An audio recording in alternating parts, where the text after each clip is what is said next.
Dernier jour de campagne en Irak pour les élections parlementaires de mercredi 30 avril. Nouri al-Maliki, Premier ministre sortant, est le grand favori.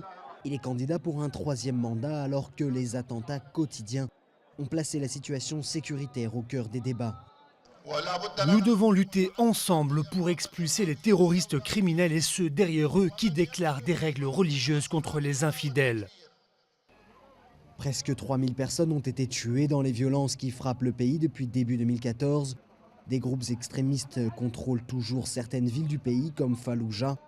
Pour tenter de sécuriser le vote des quelques 20 millions d'électeurs et ces élections cruciales, le gouvernement a décrété 5 jours fériés et un couvre-feu.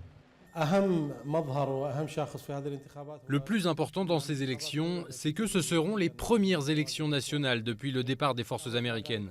Et peut-être seront-elles considérées comme la fondation du système politique démocratique. 9039 candidats sont en lice pour occuper les 328 sièges du Parlement.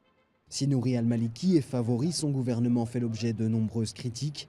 Les Irakiens sont lassés du chômage endémique, de la corruption, du manque de services publics et surtout de la recrudescence des violences qui menacent le pays d'une nouvelle guerre confessionnelle.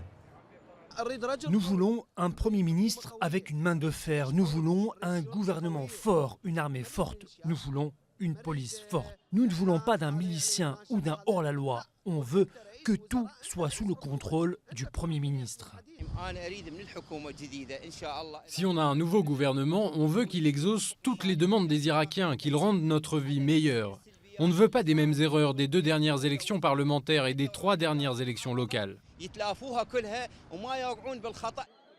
L'enjeu reste de savoir si la liste de Nouri al-Maliki obtiendra la majorité au Parlement.